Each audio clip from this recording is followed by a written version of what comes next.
Hello dear student and friends, myself advocate Ajay Ghosh from C Om science institute of computer application. आज मैं आपको tally ERP 9.0 में entries कैसे होगी, जनरल एंट्रीज कैसे होगी वो मैं बताऊंगा। मैं आपको इसके हिसाब से कौन सी एंट्री कहाँ जाएगी, रिसीप्ट में कौन सी एंट्री जाएगी, पेमेंट में कौन सी एंट्री जाएगी, जनरल में कौन सी एंट्री जाएगी, कॉन्ट्रा में कौन सी एंट्री जाएगी। और आपको इस हिसाब से देखना है कि मैंने कौन सी एंट्री के हिसाब से पोस्टिंग की है इस टैली ERP 9.0 में, क्योंकि टैली वर्जन बहुत सारे होते हैं 9.0, 10.2, 5.4 जो मैंने बताया था आपको। तो इस हिसाब से मैं GS टैली ERP 9.0 में अब आपको जनरल एंट्रीज की नॉलेज दूँगा। या इसकी आप कंप्यूटर को देखिए।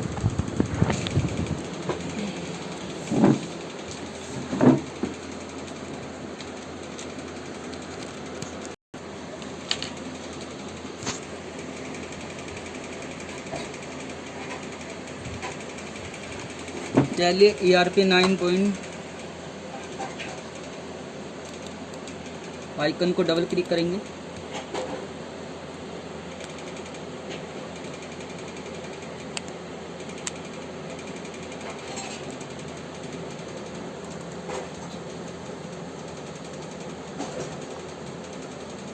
टैली ओपन हो जाएगी।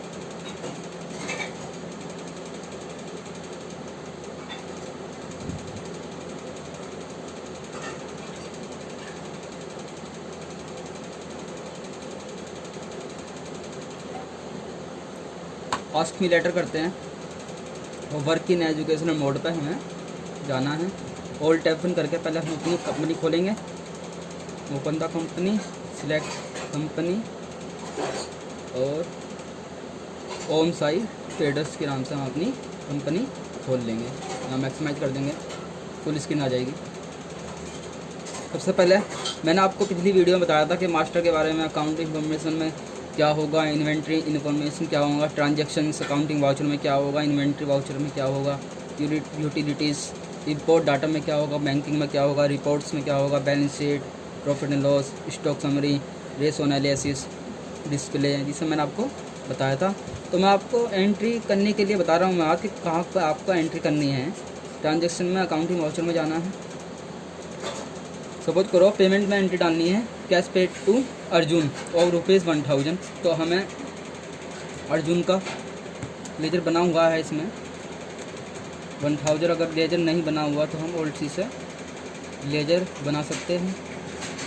कैश हमने पेमेंट कर दिया। Being cash paid to Arjun, entry post हो गई। सपोज करो कैश पेड टू अजय, हमने अजय को 2000 रुपये पेमेंट किया है। लेजर बना लेंगे इसका। अजय, यहाँ पे सन्डे क्रेडिटर्स, क्योंकि हमारा ये लेनदार है, मेरा डाल देंगे इसमें। और यहाँ पैन नंबर डाल देंगे।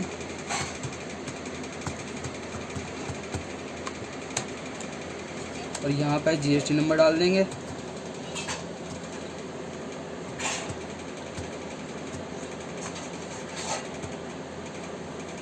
$108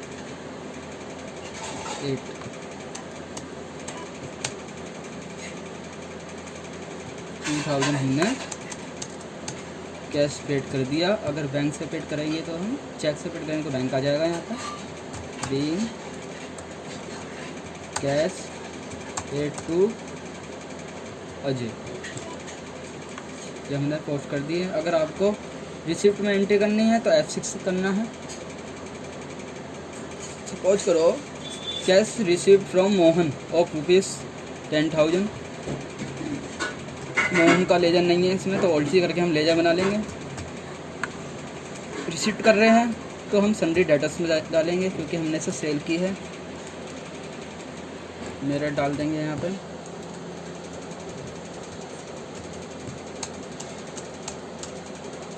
यस करेंगे। अदर्स में डाल देंगे। पैन नंबर डाल देंगे। 10 अंकों का पैन नंबर होता है। 09, यहाँ GST नंबर डालेंगे। और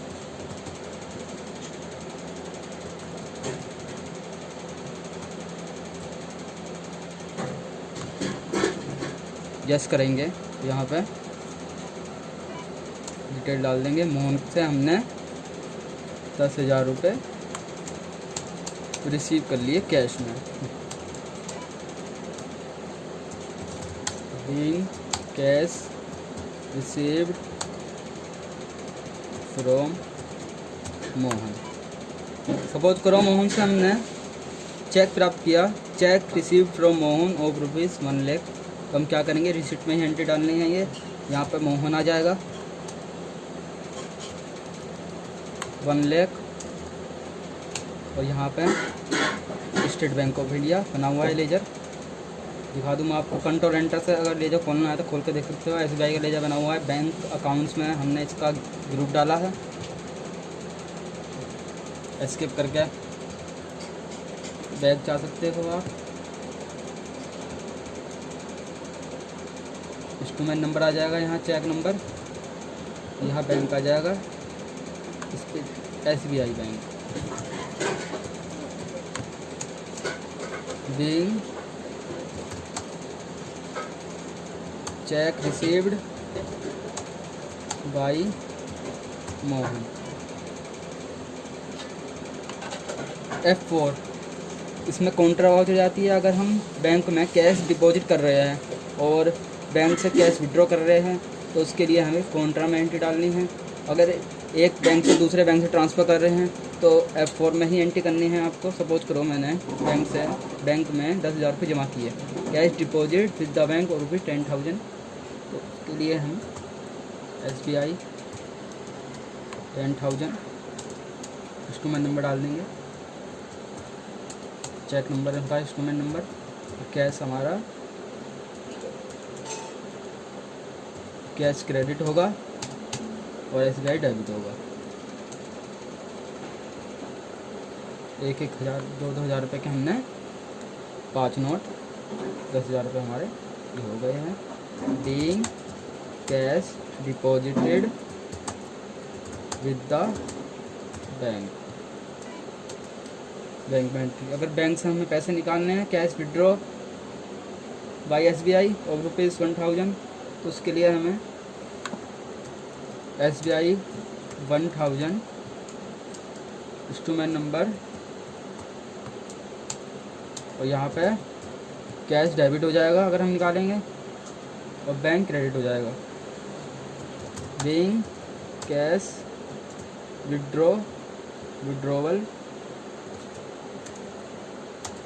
बाय SBI। स्टेट बैंक का सबसे बड़ा बैंक होता है। अगर आपको सेल चढ़ानी है तो F8 करना है।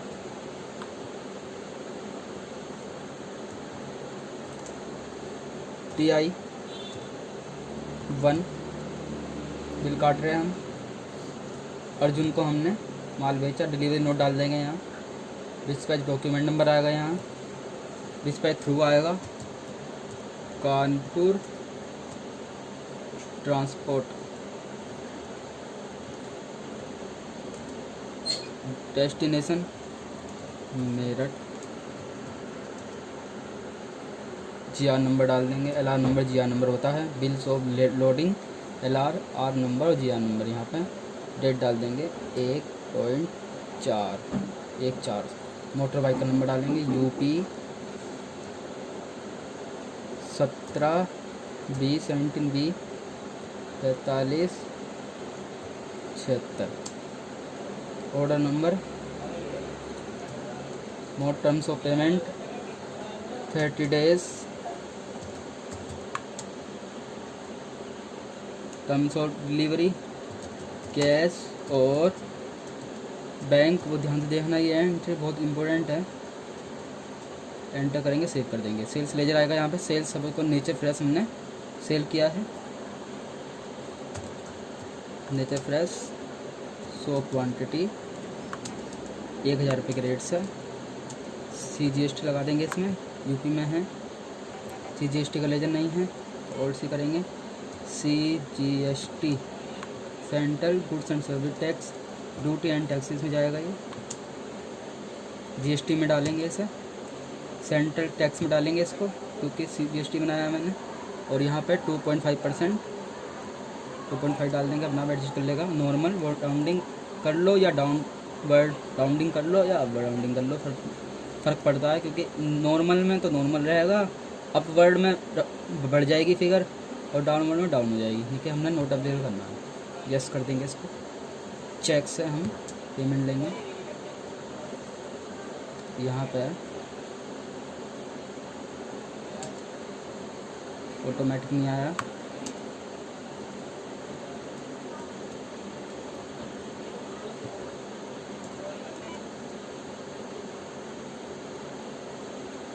$25,000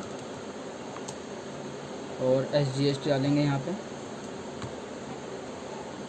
और इसी करके SGST बना लेंगे। State goods and service tax, routine taxes, GST, और यहाँ पे स्टेट टैक्स हम 2.5% नॉट एप्लीकेबल, 25,000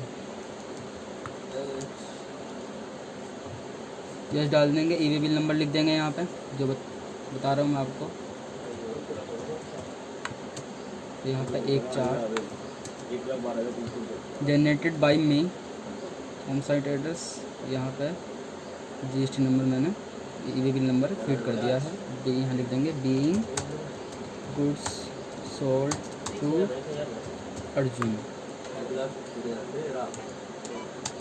सेव कर दिया। अगर इसका आपको प्रिंट निकालना है वो भी बताऊंगा मैं आपको। परचेज की एंट्री बता रहा हूँ मैं आपको चढ़ाने की, कैसे चढ़ानी है। F9 करना है, किलो सप्लाई चढ़ा रहा हूँ मैं आपको, किस हिसाब से चढ़ाना है समझ करो। हरी से हमने माल परचेज किया है, और परचेज लेजर में परचेज नेचर फ्रेश डालेंगे यहाँ पे 250 क्वांटिटी 900 के रेट से। बिलो सप्लाई यहाँ पे आ गया है, और यस करोगे तो यहाँ पे EV बिल नंबर की डिटेल डालनी पड़ेगी आपको। EV बिल वगैरह भी डालना पड़ेगा यहाँ पे। EV बिल नंबर यहाँ पे आप फीड कर सकते हो। डेट डाल देंगे 1/4। जनरेटेड बाय अदर्स, क्योंकि ये हमने परचेज किए तो अदर पार्टी से हमने परचेज किया है। यहाँ सेव कर देंगे। यहाँ लिखेंगे बीइंग गुड्स परचेज्ड बाय हरी। तो मैंने आपको F4 Contra voucher, F5 payment voucher, F6 receive voucher और F7 बताया नहीं आपको, F8 सेल्स वाउचर और F9 परचेज वाउचर में एंट्री करना सिखाया है। अब F7 में कौन सी एंट्री जाती है? ना तो कैश और बैंक इनफ्लो और आउटफ्लो नहीं होता, उसमें केवल F7 की एंट्री आती है। ना तो कैश की एंट्री होती है ना बैंक की एंट्री होती है, वो F7 एंट्री। जैसे कि हमने कार पर डेप्रिसिएशन लगाया है तो उसके लिए डेप्रिसिएशन 1000 कार क्रेडिट कर देंगे। पेइंग डेप्रिसिएशन @ 15%, ये हो गया। अब आपको पता नहीं ये एंट्री जो आपने की है ये कहाँ पे जाती है। ये जितनी भी आप अकाउंटिंग वाउचर में एंट्री करोगे वो जाएगी रिपोर्ट्स में, बैलेंस शीट्स में, प्रॉफिट एंड लॉस में और स्टॉक समरी में। बैलेंस शीट में देख लीजिए आप, अपना भी बैलेंस शीट बनती चली जाएगी। Capital, loan liability, secured loans, unsecured loans, routine taxes, Fundy creditors, ये सब यहाँ पे एंट्री आ गई है। और car 1,48,000, closing stock, Fundy debtors, cash in hand, banks, इसे यहाँ पे आप खोल कर देख सकते हो। डेप्टर्स भी यहाँ पे खोल कर दे सकते हो, और ये आप कैश इन हैंड भी खोल के दे सकते हो, और बैंक अकाउंट्स भी खोल कर देख सकते हो। अनसिक्योर लोन भी है इसमें, ये भी दे सकते हो, और सिक्योर लोन्स भी हैं। सिक्योर लोन्स बैंक द्वारा लिए जाते हैं, और सिक्योर लोन्स इंडिविजुअल व्यक्ति द्वारा लिए जाते हैं। जैसे किसी व्यक्ति से हम बैलेंस ले रहे हैं, पैसे ले रहे हैं, वो अनसिक्योर लोन होते हैं। प्रॉफिट एंड लॉस में हमारी सेल परचेज आती है, ये वाली ओपनिंग स्टॉक आ रहा है, और परचेज अकाउंट्स परचेज डेबिट होती है, सेल क्रेडिट होती है। यहाँ पे ग्रॉस प्रॉफिट्स आ रहा है, और क्योंकि ये आधा है ट्रेडिंग अकाउंट और आधा प्रॉफिट एंड लॉस अकाउंट। ये ट्रेडिंग अकाउंट में परचेज, सेल और खर्चे, डायरेक्ट एक्सपेंसेस आते हैं, और क्लोजिंग स्टॉक आता है, ओपनिंग स्टॉक आता है। और प्रॉफिट एंड लॉस में इनडायरेक्ट एक्सपेंसेस, जितनी भी हमारे एक्सपेंसेस होते हैं वो आते हैं, और नेट प्रॉफिट शो करता है ये। और जो हमारा ट्रेडिंग अकाउंट है वो gross profit, gross loss show करता है।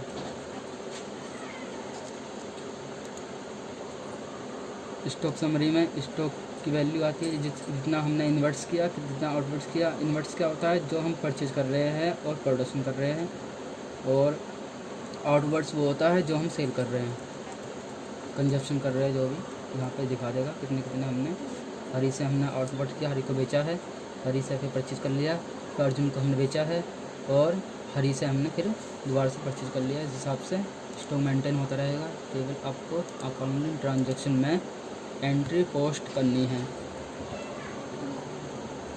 रेशो एनालिसिस में केवल रेशो दिखाएगा कि इस हिसाब से working capital ratio, cash in hand, banks, इस हिसाब से आपका इसमें रेशो चल रहा है। जब GST टैली ERP 9.0 में वो दिखाएगा करंट रेशो 5.68 अनुपात 1 चल रहा है। Gross profit ratio 10%, net profit ratio 9%, operating cost percent 91%। यहाँ पे रेशो दिखाएगा, रेशो के हिसाब से नेट प्रॉफिट शो किया जाता है, सिलेक्ट किया जाता है। डिस्प्ले में trial balance, all type fund, यहाँ पे ट्रायल बैलेंस दिखा देगा। ये डेबिट क्रेडिट बराबर आना चाहिए। ये अगर बराबर इक्वल नहीं आ रहा, कहीं ना कहीं एरर है। यहाँ डे बुक दिखाएगा, डे बुक में डे बाई डे की एंट्री आती है। यहाँ पे एक दिन बाद आप तक कितनी एंट्री की है वो यहाँ पे डे बुक में शो होगा। जितनी एंट्री आप करोगे डे बुक में आप देख सकते हो। अकाउंट्स बुक में cash book, ledger, group summary, group voucher, sale register और परचेज रजिस्टर आते हैं। सेल रजिस्टर में केवल सेल आएगी, और परचेज रजिस्टर में केवल परचेज ही शो होगी, क्योंकि हमने अप्रैल में कितनी परचेज की, और मई में कितनी से परचेज की, जून में कितनी, जुलाई में। यहाँ पर ये हर मंथ में मार्च तक हमारी जुड़ती चली जाएगी। टर्नओवर, हमारी सेल को हम टर्नओवर कहते हैं, और अप्रैल में कितनी हमने सेल की, मई में कितनी, यहाँ पे ये जौन से महीने में आप एंट्री डालोगे उसी महीने में ऐड हो जाएगी। सेल रजिस्टर है ये, बहुत बड़ा महत्वपूर्ण रोल होता है परचेज रजिस्टर, सेल रजिस्टर में। जर्नल रजिस्टर में जर्नल से संबंधित एंट्री आती हैं। अभी हमने 3 एंट्री पोस्ट की है बस, डेप्रिसिएशन, कार डेप्रिसिएशन, और क्विट करके हम वापस भी जा सकते हैं बैक करके। स्टेटमेंट ऑफ अकाउंट्स, इसका मतलब क्या होता है, आउटस्टैंडिंग और स्टैटिक्स। आउटस्टैंडिंग में रिसीवेबल आता है, पेबल आता है, लेजर, ग्रुप, ये सब आते हैं। और स्टैटिक्स में जितनी हमने एंट्री की है वो शो होगा। इन्वेंट्री बुक्स में स्टॉक से संबंधित चीज़ें आती हैं। स्टॉक आइटम में कौन सी चीज़ें आएगी, कितने हमने स्टॉक बनाए हैं वो इसमें शो होते हैं। ग्रुप समरी में स्टॉक ट्रांसफ़र, जो हमने स्टॉक ट्रांसफ़र किया है, किसको कितना स्टॉक हमने दिया है, ट्रांसफ़र किया है, उसकी डिटेल यहाँ पर आएगी। और फिजिकल स्टॉक रजिस्टर में फिजिकल जितना हमारा स्टॉक है उसकी इंफॉर्मेशन होगी। मूवमेंट्स एनालिसिस में भी जो हम मूवमेंट कर रहे हैं गुड्स का, उसमें एनालिसिस कितना हमारा विश्लेषण हो रहा है वो आएगा। एजिंग एनालिसिस में जितना हमारा गुड्स है हमारे पास, और गुड्स को कितना हम मेंटेन कर रहे हैं वो एजिंग एनालिसिस में आएगा। स्टेटमेंट्स ऑफ इन्वेंट्री में stock query, cost estimations, statics आता है, जिस हिसाब से हमने एंट्री की है। एस्केप से अब आप बाहर जा सकते हो। और स्टैच्यूटरी रिपोर्ट्स में लीगल से संबंधी बातें आती है। GST 3R1, GST R2, GST R3B और GST annual computation. E-way bill, अगर आपको डिटेल देखनी है ई-वे बिल की, वो GST रिपोर्ट्स में आएगी। चालान रिकॉन्सिलेशन स्टेटमेंट, जो आप GST का बैंक में चालान जमा करोगे वो इसमें आएगी। और GST रेट सेटअप में आपको रेट पता चलेगा कि GST का आपने रेट क्या लगाया है। और मैप UM में UQC में यूनिट आती हैं कि आपने जिस प्रोडक्ट की क्या क्वांटिटी की यूनिट मापी है, वो उससे हम चेक कर सकते हैं। जैसा आपको दिखा दूं मैं, GST R3B में ये डिटेल आ जाएगी हमारी। ये अपने आप ही बनती है रिपोर्ट, इसमें कुछ नहीं करना, केवल आपको एंट्री पोस्ट करनी है। GST R3B अपने आप ही बनती चली जाएगी। ऐसी GST R1 हमारी बनती चली जाएगी। ये देखिए GST R1 भी हमारी यहाँ पे रिलेटेड 1 लाख आ रही है। तो ऐसी B2B में हमारी वो एंट्री आती है जिसमें टैक्स लगा हुआ है। B2C में केवल कस्टमर वाली एंट्री आती है जिसको हम आम आदमी को बेच रहे हैं, जिसके पास GST नंबर नहीं है। B2C से भी जिसके पास GST नंबर नहीं है वो आएगी। क्रेडिट डेबिट नोट आते हैं यहाँ पे कि हमने जो माल वापस किया और जो माल वापस आया उससे संबंधित एंट्री आएगी। Credit note debit note unregistered है, ये रजिस्टर्ड है और ये अनरजिस्टर्ड है। एक्सपोर्ट इनवॉइस आता है, तो इस हिसाब से ये आपको GST R1 रेडी हो जाएगा।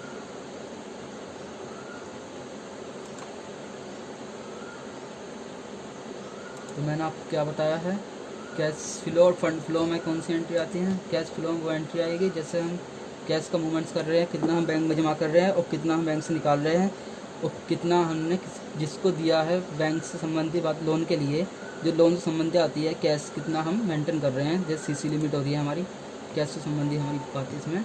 फंड फ्लो में कितना हमारा फंड है, बैलेंस शीट में आता है ये फिक्स एसेट्स कितनी है, लोन कितना है हमारा, फंड से संबंधित वर्किंग कैपिटल रेशो इससे मेंटेन होता है हमारा।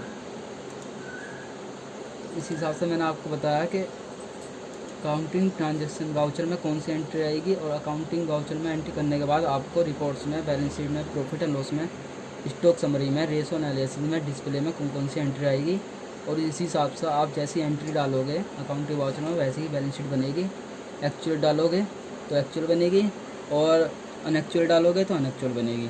तो इस हिसाब से मैंने आपको बताया कि एंट्री में टैली ERP 9.0 में एंट्रीज कैसे करते हैं और आपको अपने सिस्टम पर घर पर आपको प्रैक्टिस करनी है।